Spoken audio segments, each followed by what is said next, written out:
Claro, pero estamos listos, ¿no es cierto?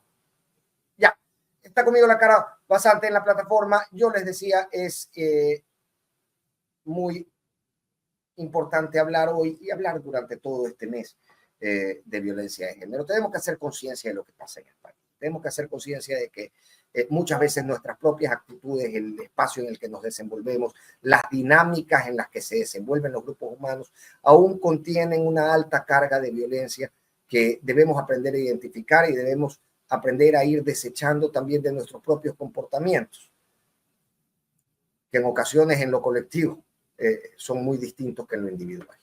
Ayer Carolina, junto con Lupa Media y varias otras activistas, hacía un space en X, en Twitter, conversando justamente sobre el momento de la violencia política, principalmente contra la mujer. Y de ello vamos a conversar hoy con Caro, a quien la pongo en pantalla de inmediato. Le pido disculpas porque ayer escuchando el space le mandaba el mensaje: Caro, por favor, ven mañana a conversar con nosotros, y ella siempre tan, tú, Caro, siempre tan abierta con este medio de comunicación, nos aceptaste de una. Mil gracias.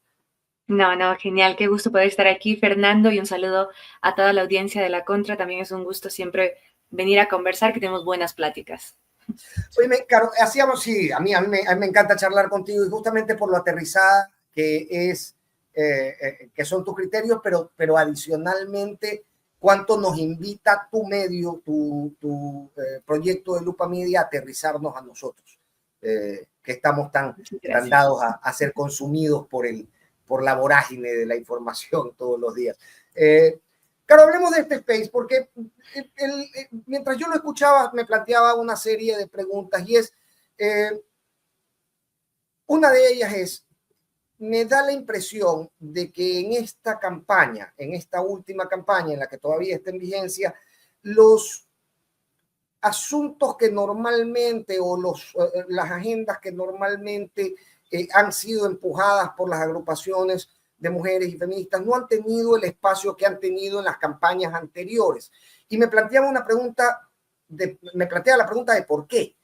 Tiene que ver con que el tema de inseguridad nos ha desbordado de modo en que ha ocupado toda la agenda, digamos, y las prioridades se han transformado en cuestión de este año y medio, pero ¿de qué forma se ha transformado el entorno para que no ocupen el mismo espacio? Esto desde mi perspectiva, corrígeme si te parece que estoy equivocado. No hayan ocupado el espacio en la discusión pública estos temas que sí ocuparon en campañas anteriores, que fueron de importancia medular. Bueno, fundamentalmente yo coincido con tu criterio en el hecho de que quizá el tema de violencia e inseguridad en el que estamos viviendo y que venimos arrastrando desde 2021, cuando empiezan estos picos de inseguridad después de la pandemia, y luego viene 2023, el año más violento, y 2024, el segundo año más violento, hemos ido a urnas 5 veces desde 2023, si no me equivoco, considerando las diferentes vueltas electorales. Entonces, evidentemente eso ha hecho que la agenda o las prioridades cambien y que se relegue los temas relacionados a género, que evidentemente no es que se ha dejado de tratar, porque dentro de la Asamblea Nacional hay proyectos pendientes, pero tú viste con este nuevo gobierno se enviaron de golpe 5 leyes económicas urgentes que necesitaban tratarse como prioridad porque son prioridad de acuerdo a la norma. Entonces, evidentemente, queda relegándose otros aspectos fundamentales. Fue un logro muy grande lo que ocurrió respecto a la legalización del aborto por violación, que eso es algo que es una lucha que tuvo muchos años y que eso se pudo lograr en 2022, ¿no? Entonces, yo creo que por ahí, evidentemente, la coyuntura y lo que pasa en Ecuador ha hecho que quede de lado ciertos aspectos, pero que no dejen de ser importantes, ¿no? Y por eso, en el caso de Lupa, por ejemplo, nosotros decidimos darle un espacio para hablar de la violencia política de género, que es algo que hemos visto en nuestro monitoreo durante este proceso electoral, porque a pesar de que hayan cosas mucho más importantes, estamos hablando de Sacha, estamos hablando de las masacre que hubo ayer, 22 personas asesinadas, etcétera, hay cosas evidentemente muy complejas dentro de nuestra coyuntura nacional, pero también existe esta otra cara que no tiene que dejarse de visibilizar. Y aún visible y aún presente, querida Caro, y lo conversábamos ayer, lo conversaban también ustedes ayer en el space, existen actores que han, justamente por esa visibilidad y por esa presencia de la discusión en el entorno político, han buscado de alguna manera instrumentalizar los logros, las victorias institucionales que ha tenido la lucha por las mujeres en las últimas décadas, que han permitido también que esto se transforme en normativas y posibilidades de acceso a ciertas instancias legales y a ciertas sanciones también para los victimarios. Pero se instrumentaliza a nivel político. ¿Esto cuánto daño hace a los conceptos? Claro, que era lo que se conversaba ayer, ¿no? Un concepto que se ha tratado de incorporar durante décadas sobre violencia, de repente se ve tan manipulado por la política que yo entiendo que habrá un segmento de la población que ya harto de los entornos políticos diga, ¿sabes qué? Yo no quiero ni siquiera escuchar de esto. Mira, yo creo que hablando del tema de violencia de género en el ámbito político, creo que ese es el concepto que quizá más ha desvirtuado últimamente, aquí en Ecuador sobre todo, porque ha sido utilizado como una herramienta política, ¿no? Como tal, ¿no? En el sentido de que hemos visto funcionarias, autoridades, escudarse en la violencia política de género frente a una crítica legítima a su gestión, que nada tiene que ver. Y eso hace que yo hacía unas reflexiones hace unos meses, porque evidentemente la violencia política de género es real, ¿no? Y cuando hablamos de violencia política de género, hablamos de que es una de las formas en las que se ejerce esa presión que desestima o hace que una mujer prefiera no involucrarse en ámbitos políticos en esos espacios porque evidentemente es una violencia, es algo agresivo, ¿no? Es algo que te atacan a ti. Y en el caso de varios funcionarios aquí en el país hemos visto como de repente en el último año, no tengo idea cuánta cantidad de denuncias de violencia política de género y que se hablaba de la violencia política de género en todas partes, cuando realmente no era el caso, ¿no? Y hay un factor también adicional y es el hecho de que no solamente está en el hecho de que se utiliza de manera errónea por parte de funcionarias que quieren evadir una fiscalización o una crítica legítima a su función, porque al ser funcionarias están expuestas a eso, pero también en el hecho de que, de acuerdo a nuestra norma, es solamente considerado como una infracción electoral. Entonces, es el Tribunal Contencioso Electoral, que son jueces electorales, los que tienen que analizar y decidir sobre estos casos, que no necesariamente tienen conocimiento o un enfoque de género preciso, y por eso verás que unos casos sí sentencian como violencia política de género y en otros, que tú dirás, no, pero esto sí es violencia, te dicen que no, sin ningún tipo de argumento sustancial. Entonces, eso también genera mucha confusión en la sociedad porque son conceptos nuevos que tenemos que aprender para saber identificar y para no seguirlos promoviendo. Justamente ahí iba mi siguiente pregunta, ¿no? ¿Qué tan capacitados están los jueces del Tribunal Contencioso Electoral para resolver sobre estos temas que usualmente vienen de impulsos teóricos muy solventados académicamente? Es decir, esto se ha cocinado a lo largo de los años, a lo largo de los estudios sobre temas de género, se ha llevado a una etapa normativa, pero y nos preguntábamos en voz alta en este espacio hace pocos días, ¿no?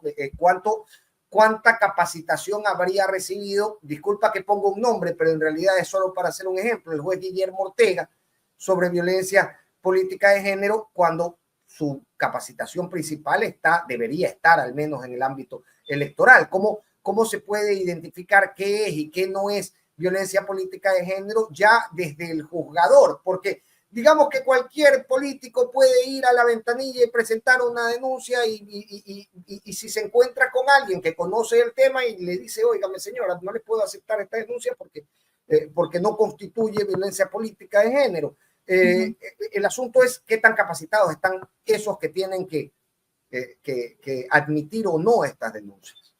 Mira, yo no tengo conocimiento si es que el Tribunal Contencioso, cuando hubo esta reforma al Código de la Democracia, se planteó algún tipo de capacitación.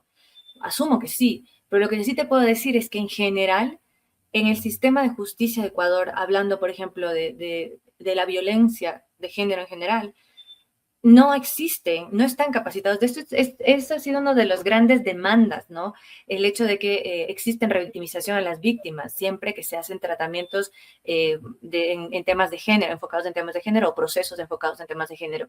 En el caso del Tribunal Contencioso Electoral hay también una particularidad, y es que cuando se habla de violencia política de género, la víctima, en este caso, tiene que demostrar que hubo esa violencia política de género. No es al contrario que en otro proceso, en un proceso penal, pues se preserva a quien se le acusa, se mantiene la inocencia y tienen que demostrársele que cometió ese delito. Aquí, en este caso, se pierde la carga de la prueba. Exactamente, es distinto y claro, en este caso se tiene que demostrar que hubo esa infracción electoral, ¿no es cierto?, que se considera. Entonces, realmente yo creo que no existe primero el conocimiento, o no hay no están de acuerdo todos en qué sí es o no es, a pesar de que nuestro Código de la Democracia establece 13 causales de violencia política de género, pero eso queda mucho a la interpretación. A mí me llama la atención mucho el caso de Diana Tamain contra el periodista Roberto Aguilar, ¿no? Y cuando Roberto habla, en este caso, Diana Tamain lo denuncia a él como por supuesta violencia política de género porque él le llamó en una columna de opinión algo así como que Diana, levántate y anda, algo así, como que ella era una funcionaria que no, muerta, así, no servía, ¿no? Entonces, cuando Roberto habla de cómo se hizo el trámite, él dice que su defensa pidió que vaya una persona experta se me acaba de ir la palabra, que haga un análisis del texto, sin ningún tipo, no era una experta en género, no era una persona, no tenía que ver con el género, sino simplemente haga un análisis del texto. Y claro, cuando hace este análisis del texto, pues se evidencia que esa expresión cabía en un hombre o en una mujer. Simplemente se refería a la gestión, a la crítica a la gestión de un funcionario X. Entonces ahí, evidentemente, el juez determina no existe violencia política de género, porque no se trataba de Diana Tamain como mujer, sino de Diana Tamain como funcionaria. Pero claro. Sí, perdón. No, te mencionaba, en el último caso que hablábamos de la sentencia de Gabriela Sommerfeld, ¿no? Que sí se sentencia violencia política de género contra Abad, era exactamente lo mismo. Por decirle sorda, era uno de los elementos. Y sorda no es un elemento de género. Sorda es simplemente algo que puede ser un hombre puede ser sordo y una mujer puede ser sorda, ¿no? Entonces, hay esa diferencia de por qué en unos casos sí y por qué en otros casos no. Y simplemente te demuestra que primero hay una falencia dentro del mismo sistema del Tribunal Contencioso Electoral. Claro, nos falta llegar a acuerdos y por eso para mí era muy importante y me gustó mucho el ejercicio que hacían ustedes ayer en este space y que ustedes han también desarrollado en la página web. Yo voy a leerlo, tenía la intención de leerlo, te confieso, antes de que llegue, pero yo y el tiempo no tenemos la mejor de las relaciones. Así que lo voy a leer posteriormente. Está bueno. Sí, pero me gustó, está muy bueno. Está muy bueno y me gustó mucho porque ustedes declaraban cuando sí es violencia política de género y cuando ciertamente no lo es, y hay que tener alertas también para saberlo. En razón del tiempo y para ambientar o contextualizar esto que yo voy a leer textualmente de tu informe de Lupa Media más adelante, ayúdanos para al menos en las etapas principales poder identificar cuándo sí y cuándo no. Mira, solo también para comentarles un poquito, lo que nosotros hicimos fue un monitoreo entre enero y febrero, que se hizo el monitoreo de la campaña electoral.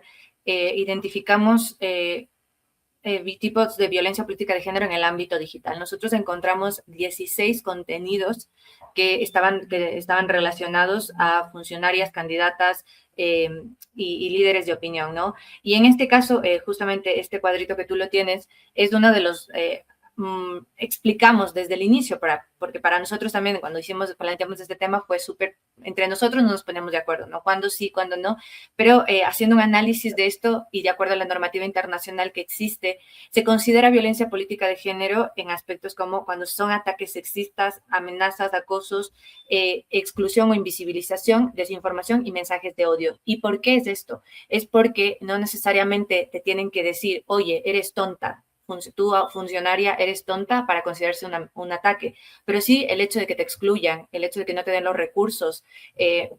Un caso que nos puede venir a la mente es lo que ocurre con Verónica Abad, ¿no? Eso también es considerado una violencia política de género. Todo esto se basa en una ley modelo de un caso que nace en Bolivia en 2016, ¿no? En 2016 se crea esta ley modelo que establece las diferentes consideraciones de violencia política de género. Pero para esto, si les interesa Una ahondar, asociación de concejales en Bolivia mencionaban ayer fue también.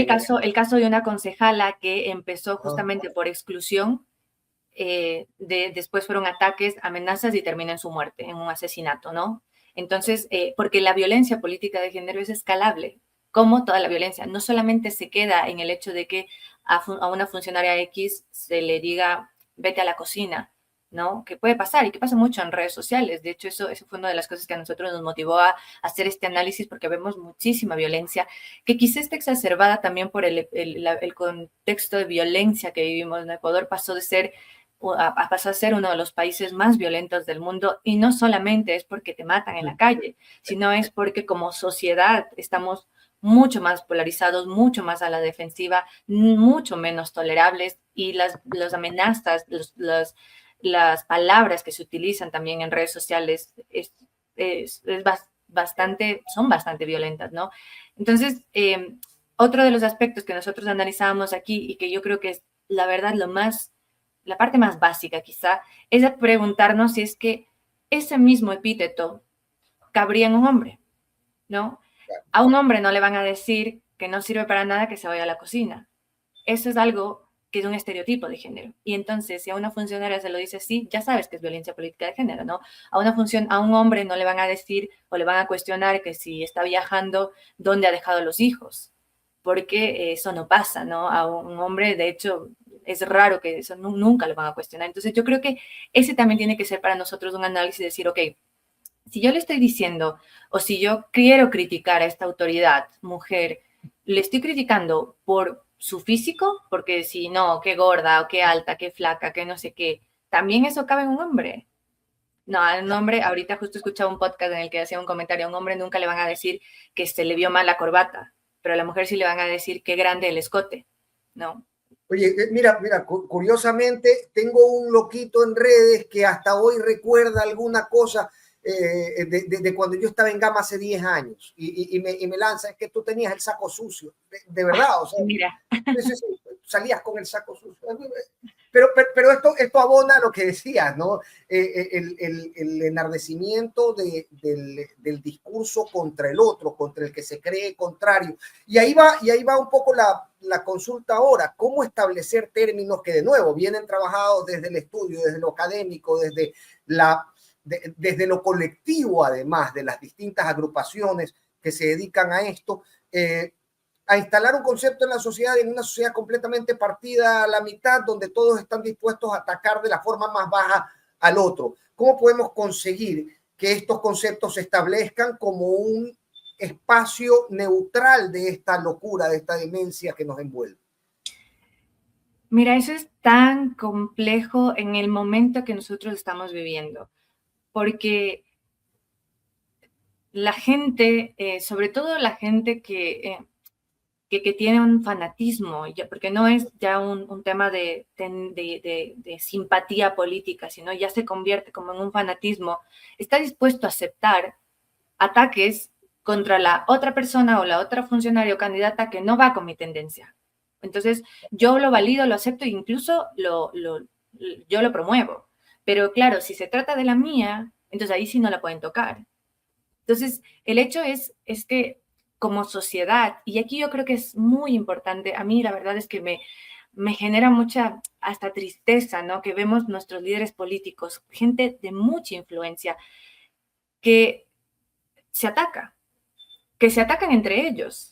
Entonces es como, mira, si tú tienes esa influencia, lo que deberías de hacer es promover un discurso saludable, porque el debate siempre debe estar presente y está bien recibido. De hecho, está bien que no estemos de acuerdo. Y como yo repito en Lupa, no queremos que la gente piense como nosotros, queremos que la gente piense. O sea, aceptamos cualquier crítica que hagan en nuestro trabajo y yo como periodista siempre he estado muy abierta a recibir críticas primero desde el respeto y el que sean constructivas, ¿no? Evidentemente, porque yo estoy de acuerdo en que no estés de acuerdo conmigo, pero la cuestión es el hecho de que como sociedad tenemos que quizá irnos en contra de nuestros propios sesgos, ¿no? El sesgo de confirmación que te dice que todo tiene que validarse y pensar igual, y si piensa igual está mal, ¿no? Entonces, de eso yo creo que para mí, en todo sentido, la clave es la educación. Y la educación es fundamental también para erradicar la violencia de género y la violencia política de género incluida, ¿no? Para luchar contra la desinformación, o sea, la educación tiene que ser clave porque la educación nos abre la mente, nos permite explorar, nos permite ser más tolerantes, si decirlo, o tolerarle al otro que no considere lo que yo soy. Y yo creería que aquí viene un llamado de atención también a los políticos, en el hecho de que desde su posición no seguir promoviendo estas prácticas, porque, ok, hacemos carga montón porque fulanita de tal es contraria, es opositora, pero ¿y cuando me toque a mí? O sea, eso es algo que también, un aspecto que creo que es complejo, pero para mí por ahí sería el camino, ¿no? Es importante señalar que ese sesgo de confirmación muchas veces nos distancia de la más elemental empatía. En esta semana corta, he tenido la oportunidad de entrevistar a la vicepresidenta Verónica Abad y a Gabriela Goldbaum el día de ayer. Y por supuesto, yo tengo una linda audiencia en muchos casos, les manifestaban su apoyo y tal, pero no faltó el mensaje, y trato de recordarlo casi textualmente a la vicepresidenta de la República: oiga, ocúpese primero de su hijo, ¿no? Antes de venir a hablar del presidente. Ayer a Gabriela Goldbaum le decía lo mismo: pero gaste usted, pues si usted tiene plata, ¿qué le anda pidiendo la pensión al presidente?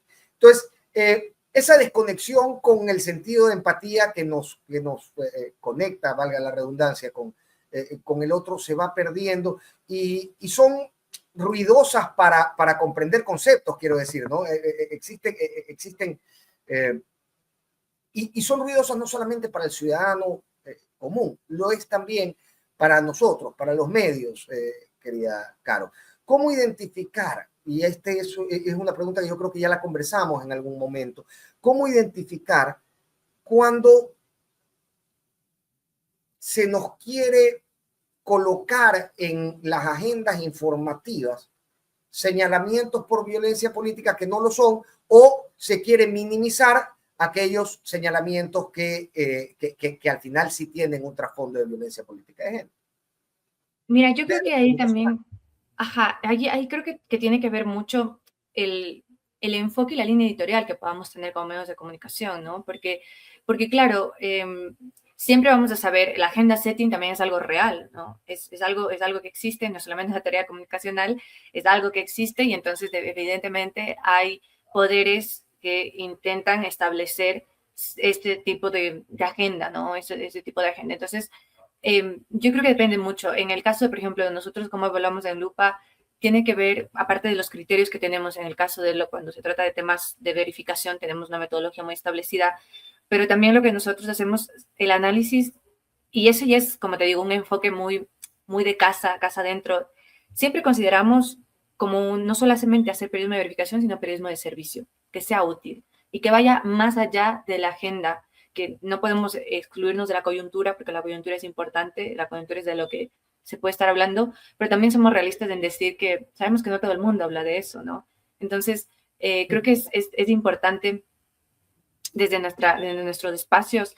Mira, yo creo que no existe, o mejor dicho, debería existir una transparencia de parte de los medios sobre su línea editorial, porque no está mal, no está absolutamente mal. Yo personalmente he estado en espacios con todas las líneas editoriales, en las que yo soy consciente que tienen todas las líneas editoriales, y creo que eso y mucha gente también ha cuestionado eso, ¿no?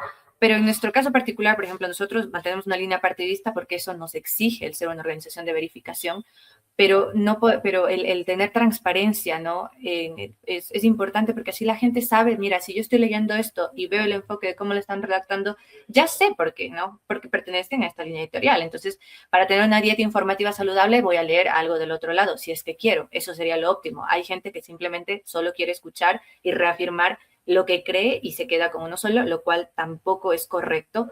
Pero sí creo que desde los medios de comunicación y en este momento es que, mira, Mira, Fernando, yo creo que lo más importante es que seamos conscientes que el mundo está cambiando. Ya no vivimos en el mundo que vivíamos hace 50 años, en donde tú hacías un periodismo tradicional, muy bien hecho, en el que se mantienen los principios, ¿no? De las preguntas de periodismo, la pirámide de invertida de cómo vas a presentar el texto y tal. No, ahora es distinto y por eso es tan importante que podamos entender este nuevo ecosistema, podamos entender esta posverdad en la que nosotros estamos, para saber que no podemos lanzar un tuit diciendo se sospecha que fulanito de tal ha pasado tal, porque esas sospechas se vuelven realidades y para gente eso se vuelve su verdad, y cuando tú salgas a decir no, es que eso no es verdad, no, te vendiste. Claro, no va a tener la misma difusión.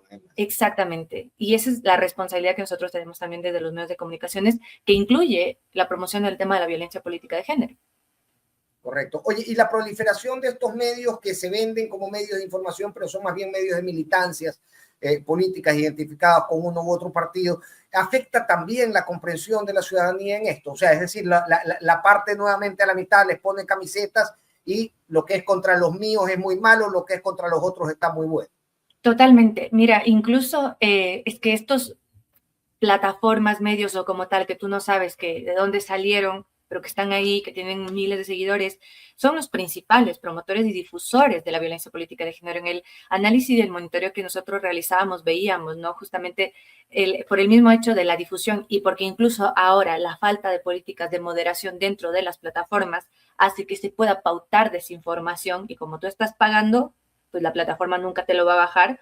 Entonces, estos medios o estos espacios, yo no los llamaría medios, pero lo que hacen es justamente difundir, ¿no? Difundir fotos en bikini de candidatas, a crear narrativas por eso, o sea, te crean una narrativa falsa que no sabemos de será verdad, será mentira, y por último, bueno, la vida personal de cada quien sabrá lo que hace con su cuerpo, etcétera. Te crea, ¿no? Veíamos el caso de Luisa González, por ejemplo, que de qué está viviendo, de qué no sé qué, que ya de Viviana Veloz también, ¿eh? De Viviana Veloz, que exactamente lo que ocurrió con ella, y que eso ha pasado de muchos años, con muchos, o sea, con figuras de mujeres periodistas, como es el caso de María Sol Borja, ¿no? Que es una de las mujeres periodistas a las que yo estimo mucho, respeto, y he visto que últimamente ha recibido muchísimos ataques de violencia política de género, porque también ya no es política, pero se genera, al ser una persona que está dentro de la opinión pública y que genera opinión pública, pues también es algo que le ha afectado en este sentido. Entonces, evidentemente son promotores y nadie nunca cuestiona, y ya yo digo, ojalá la audiencia que está aquí con nosotros se pueda cuestionar eso, ¿y de dónde salió este portal, esta cuestión? ¿Quién está detrás? ¿Qué enlace me está dando? ¿O qué prueba, qué evidencia me está dando? Además de una fotografía y tres oraciones para decirme que esto es verdad. O sea, deberíamos cuestionarnos antes de poner like, compartir y creerlo, ¿no? Claro, claro. Y en esa falta de cuestionamiento es que reside y se asienta el sesgo de confirmación. La pregunta es, tenemos dos candidaturas caminando hacia el 13 de abril, una de ellas mujer, la otra, pues por supuesto, por ley, tiene una candidata a vicepresidenta mujer. ¿Esto se va a agravar en el próximo mes, Carolina? Mira, yo creo que la violencia política ha tomado una connotación distinta, evidentemente, por, como te digo, esta nueva forma en cómo nos comunicamos, consumimos de información, difundimos información, existimos hoy en el mundo, ¿no? Entonces es diferente. Ha sido una campaña agresiva, sí. Nosotros en nuestro monitoreo que realizamos nos dimos cuenta que en las últimas semanas previas a las elecciones es donde más se incrementa la desinformación de forma generalizada, ¿no? En el ámbito de violencia política de género, fíjate que hay una particularidad y yo no quiero, no quiero minimizar, ¿no? Pero hay una particularidad de lo que pasó en Ecuador, y es que usualmente, por ejemplo, cuando se crea contenido pornográfico, se crea de la candidata mujer. Eso ocurrió en 2023, lo registramos. Pero en este año también registramos del candidato hombre. Y eso es algo que nosotros no hemos verificado, pero es algo que lo encontramos, lo registramos en nuestro monitoreo, hicimos un pequeño informe con corte al 4 de febrero. Este informe llegó también, lo entregamos a los observadores, la misión de observación, porque es una particularidad que ha pasado, porque ese es el grado de violencia también, ¿no? Que no solamente es una violencia que está enfocada en las mujeres, está totalmente, como sabemos que existe un tipo de violencia específico, que es el tema de género, pero en la violencia de la campaña en general es bastante alta y se ciñe con los dos candidatos, ¿no? Se ensaña con los dos candidatos. Entonces, evidentemente esto va a seguir. Yo creo que lo que tendríamos que considerar, y hablando en el tema de violencia y política de género, sí es las políticas que están proponiendo los dos candidatos en ese sentido, y que son nulas. Ninguno de los dos ha sido claro en cómo se debería tratar. De hecho, ninguno de los dos en temas de género, en las próximas 2 semanas, publicaremos desde Lupa un análisis a las propuestas, porque hemos leído los dos planes de gobierno y nos dimos cuenta que en temas de género nos quedan debiendo las dos candidaturas.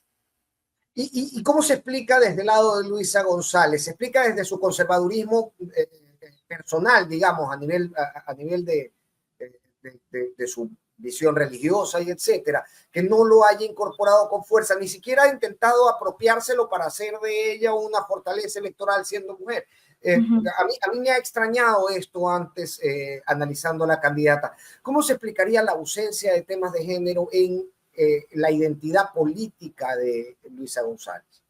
Mira, yo creo que se podría entender en el hecho del partido al que representa. El Partido de la Revolución Ciudadana, el Movimiento Revolución Ciudadana, no es un partido que desde su concepción, cuando era Alianza País, etcétera, ¿no? No ha sido de los que se han identificado con las luchas de género. Recuerda lo que ocurrió con el tema del aborto por violación, que hasta fueron, hay un podcast de Radio Ambulante sobre ese episodio muy interesante en el que Paola...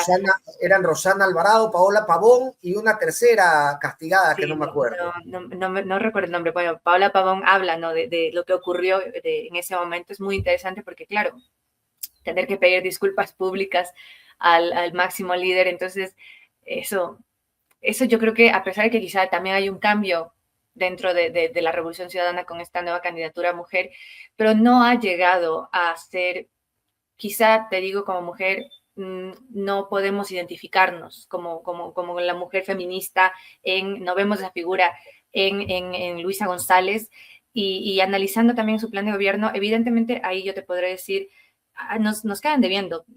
Sabemos y cuestionamos lo que ha pasado con Daniel Noboa, que tampoco representa un tema creo que es un antagonista respecto a las luchas de género, pero tampoco lo es, o sea, Luisa González, y yo creo que tiene que ver con el partido, ¿no? Con el movimiento al que representa, con que todavía, aunque se menciona que ella será la que gobierne, existe ahí un paternalismo entre la relación Rafael Correa-Luisa González, que no cuaja, ¿no? Y que tú todavía dirías, bueno, ¿cómo ella nos va a representar si sigue representando a un hombre o a un expresidente que puede ser cuestionado en muchos aspectos, pero sobre todo en el tema de género, ¿no?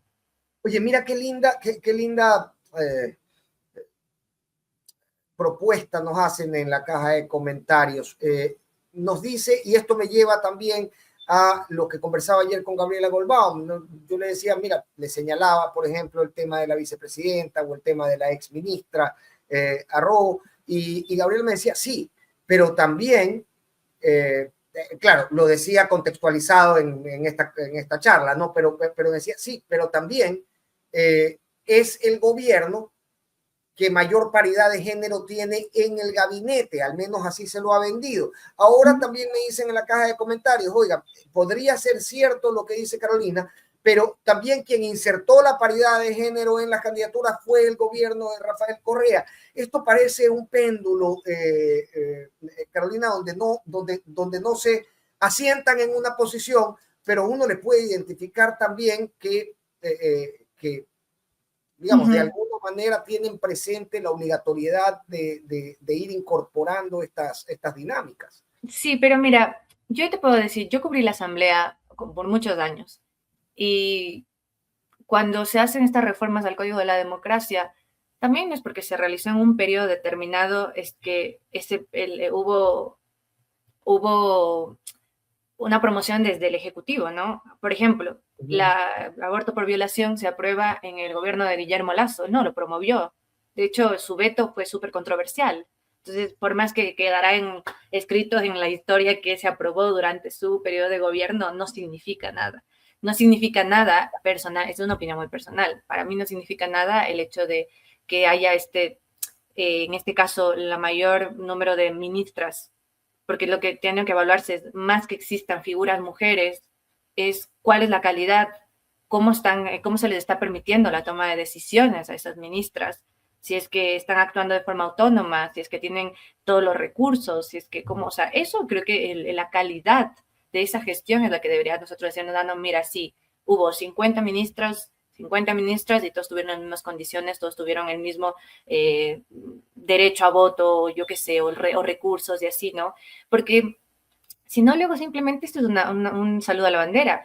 Eso pasó justamente con el hecho de que se exija este número de paridad de género en las listas.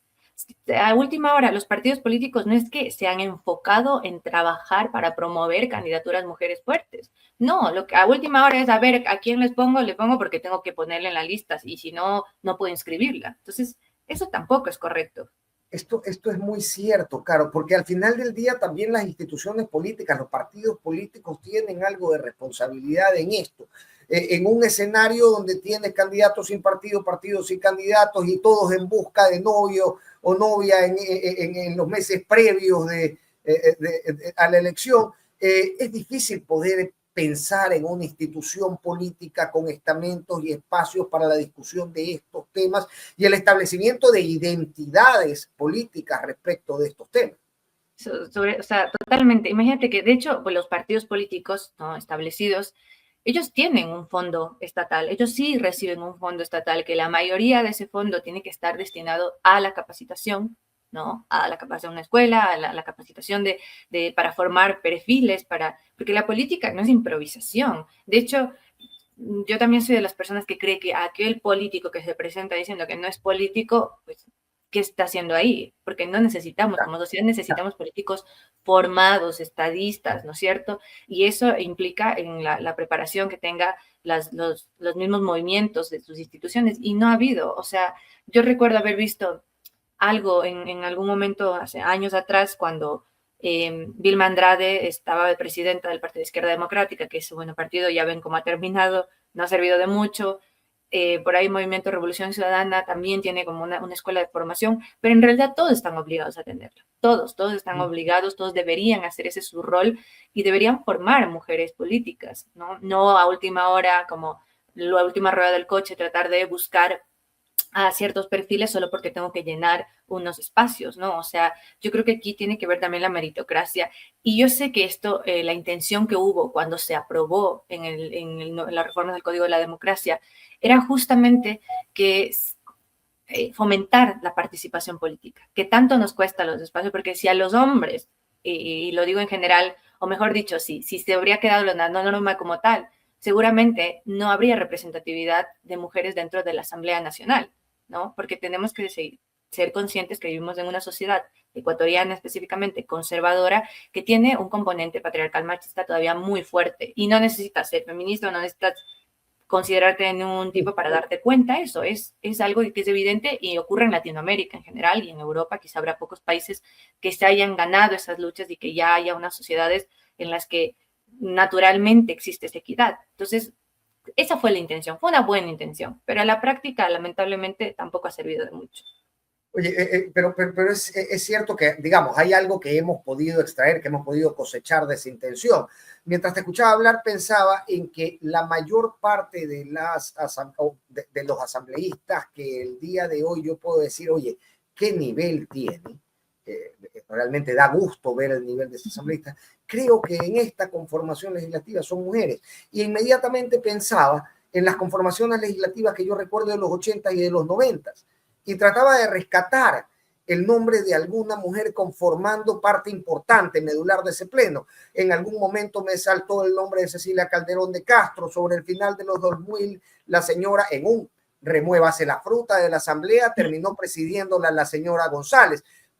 pero realmente yo no puedo identificar grandes liderazgos políticos femeninos en el Pleno de la Asamblea Nacional hasta el año 2002 o hasta la composición del 2006, esa que fue tan cortita, como sí puedo identificarlas hoy. Entonces hay alguna cosecha también en el camino.